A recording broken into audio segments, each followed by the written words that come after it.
Last year, you made a powerful statement saying the reason people are watching women's basketball is not just because of one player, but because of you too. A year later, do you feel like you're Next question. Yeah, we'll move on. Thank you. Angel Reese was asked about this exact statement, and she decided to duck. The nasty facial expressions coinciding with her answer. You can see it clear as day. It's written on her face. She's disgusted. Angel Reese just embarrassed herself on live TV in front of everyone after backtracking on her bold statement that fans tune into women's basketball because of her. That moment is going to stick with her. She dodged the question and denied her own words. It was cowardly and sad to watch from someone who once claimed to be a superstar. Instead of owning up, she completely avoided responsibility. It's like watching someone light a match on themselves and then act shocked when they get burned. At her latest press conference, Miss I'm the reason people watch women's basketball faced a simple question about her own comments, and she folded faster than a cheap lawn chair at a cookout. Long since I've seen this clip, I forgot how arrogant Angel Reese sounded. I forgot how full of herself Angel Reese sounded. I forgot not only how nasty she sounded, the nasty facial expressions coinciding with her answer. You can see it clear as day. It's written on her face. She's disgusted. The question couldn't have been easier. Do you still believe fans watch women's basketball because of you too? Her answer? Just 2 words. Next question. And let's be clear, it wasn't bold, it wasn't empowering, it was flat out awkward. Painfully uncomfortable, like watching a computer crash with a blue screen. And now, that moment has become the headline of her WNBA career. Not her performance, not her stats, not her presence, just a viral clip of her dodging the one thing she couldn't escape, her own words. The clip heard around the world. The clip that will be following Angel Reese for the rest of her career. As long as her games don't sell out. Her body language was rigid, her expression like someone who just got exposed for lying on a resume. The silence in that press room was crushing. For a player who spent the last year marketing herself as the moment, she vanished the instant she was asked to prove it. And let's not forget the very line she's now dodging. Last year, Angel proudly declared on national television, "People watch women's basketball because of me, too." I'll look back in 20 years and be like, yeah, the reason why we watching women's basketball is not just because of one person, it's because of me too, and I want y'all to realize. She delivered that line with pride, with swagger, with the confidence of someone who thought Instagram followers counted as ticket sales. But now, that same quote came back around like karma in high tops, and she had nothing. No stats, no defense, just next question. If confidence had a soundtrack, that wasn't it. What we heard was the sad hiss of a balloon losing air. And until her games start selling out, until celebrities actually show up, until there's real momentum in viewership, this clip is going to haunt her. Because this isn't just an awkward moment, it's a full unraveling. Angel has shifted from media darling to media dodgeball, and she's not even good at it. You can't beg for the spotlight and then hide when it lands on you. That's not superstar energy, that's middle school assembly vibes. And sure, maybe she was tired, maybe it was just a rough day, maybe we blame Mercury in retrograde. But you know what's definitely not in retrograde? The cold, hard attendance numbers. Sorry, young lady. Nobody knows who you are. Nobody would be watching the WNBA. Additionally for you, this is all about... Let's look at the numbers, because unlike Angel's excuses, the numbers don't lie. The Chicago Sky's average home attendance in 2024?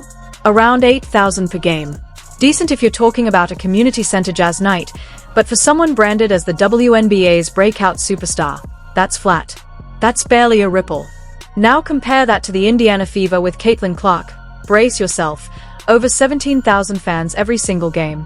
That's demand. That's drawing power. That's what real star status looks like. Caitlin Clark is bringing the money to the game, the planes to the game, the TV viewership. The WNBA is on fire. Now let's talk about Reese's big homecoming game at LSU. You'd expect a celebration, right? A hero's return with fireworks, confetti, a packed house. Instead, just 6,000 people showed up in an arena that seats over 13,000. Less than half full. That's not a homecoming, that's her hometown giving a polite shrug. If your own college can't even fake excitement to see you again, that's a branding crisis. She bragged about sold-out arenas, but which ones? Because outside of Caitlin Clark games, what venue's actually selling out? The Las Vegas Aces? Please. Need more proof? Look at the preseason numbers. The Chicago Sky's preseason matchup against the Minnesota Lynx pulled only 4,600 fans, not even enough people to start a decent cafeteria food fight. And when they played in Minnesota, just 7,600 in attendance. And let's be honest, those fans weren't there for Angel. They were there for the Lynx. So if Reese was banking on hometown loyalty or riding a wave of national buzz, bad news, the wave never showed up. And there's people clowning the person that asked this. It was her statement going during the basketball season from last year, and the person's asking for her current feelings on said statement, her own statement. She pulled a next question. Here's the brutal truth. Angel isn't putting fans in seats. She's not even sparking curiosity. Nobody's saying, I have to be there because of her. The numbers don't hint at it, they scream it. Empty rows and bored ushers have already buried that whole people watch because of Me Too narrative. And what about TV viewership? Outside of Caitlin Clark, who else is consistently cracking 1 million viewers per game? Exactly, no one.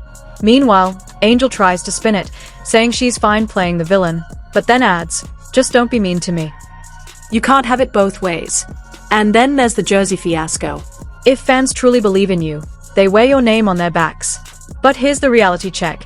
Caitlin Clark's jersey skyrocketed to the second best-selling basketball jersey across all of basketball. Yes, including the NBA. Only Steph Curry outsold her. Think about that. Steph Curry, a 4-time NBA champ, an MVP, an all-time great. And then Caitlin Clark. That's the company she's in. And here we go again. 1.3 million people tuned in on Sunday afternoon to see Caitlin Clark return to Iowa as a professional and start raining in three-pointers from ridiculous distance. And Angel Reese? Let's just say her jersey isn't flying off shelves. It's sitting in clearance bins gathering dust. She didn't even crack the top 10 in sales. That's not influence, that's invisibility.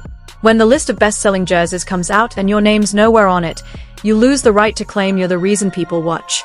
You're not even the reason people buy. Statements from last year, that's from a circus. That was a clown show statement to have made about watching for us and blah, blah, blah. Let's take it even further. Caitlin Clark didn't just top the charts, she outsold LeBron James. Read that again. LeBron, with multiple championships and global icon status, still couldn't match Caitlin's jersey sales. That's not hype, that's history. That's the kind of market pull you can't manufacture.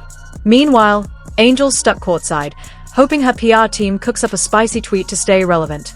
And while we're on the subject of demand, WNBA teams are literally moving games into NBA arenas just to handle the flood of people wanting to see Caitlin Clark. Preseason games, not the playoffs, not the finals. Preseason is getting upgraded venues because the Clark effect is that powerful. And Angel Reese? Nobody's shifting a single folding chair for her. She could stroll into an empty YMCA and they wouldn't bother opening an extra set of bleachers. Angel Reese voluntarily went on a quote, they're watching for me too, and I want y'all to realize that rant, because she wanted that attention. She created the drama, asking her about her comment as we enter a new season is perfectly normal and not stirring things up. Absolutely. Here's the bottom line. Angel made a lot of noise. She talked big, stirred the drama, but when it came time to deliver, nothing. And the fans aren't buying it, literally. Meanwhile, Caitlin Clark doesn't even need to talk. The fans speak for her, the numbers shout for her, and the league itself bends to her influence. So the next time Angel wants to claim she's the reason people watch, she might want to show up with some facts. Because from where I'm standing, she's not leading any revolution, she's just yelling from the sidelines while Caitlin builds the empire. Angel could have been that figure, but she fumbled it. She even claims celebrities show up for her games. Really? Which ones? A guy from a sandwich commercial? A couple family members? The receipts are empty. Meanwhile, when Caitlin Clark plays, it looks like a Hollywood red carpet. Actors, NFL stars, influencers, even basketball legends, all packing arenas just to watch her. That's real celebrity draw. And then there's her response at that press conference. The reporter practically handed her the perfect setup to double down. Yes, they are watching because of me too. Instead, she ducked, deflected, and let the moment slip away. Meanwhile, Caitlin Clark is rewriting the script. She's the top jersey seller in the league. There's literal fever. Fans follow her everywhere, to the point the team printed tour shirts saying every game is a home game. Wherever she goes, the arena fills. She's not just part of the WNBA. Right now, she is the WNBA. An angel? She couldn't even fill half her old college arena for her homecoming. That's the contrast. That's the reality. The Indiana Fever being that premier team in the WNBA, they are the team that has the most fans. Like they said, every away game turns into a home game. Like they know that they have that. And just to make things even more chaotic, her mom jumped on Twitter like she was running PR cleanup, saying, "We focus on championship banners, not attendance." Girl, nobody asked about your imaginary rafters. We're talking hard numbers. When your mom has to log in to defend your public meltdown, that's not public relations, that's glitter-glued damage control. Angel thought she could play the villain and still be adored. She thought dodging questions and throwing shade on Instagram would keep her relevant. But here's the truth about being the villain. You've got to back it up. You have to win. You have to be undeniable. You can't bark for a year straight and then fold the second someone asks for receipts. That's not bold. That's embarrassing. Meanwhile, Caitlin Clark doesn't even need to say a word. The numbers do it all. When her homecoming game at Carver Hawkeye Arena was announced, 15,000 tickets sold out in just 45 minutes, faster than most people can decide on a drive-through order. That wasn't hype, that was hysteria. Resellers treated those tickets like Taylor Swift wristbands. At the end of the day, Angel Reese got exposed by her own words.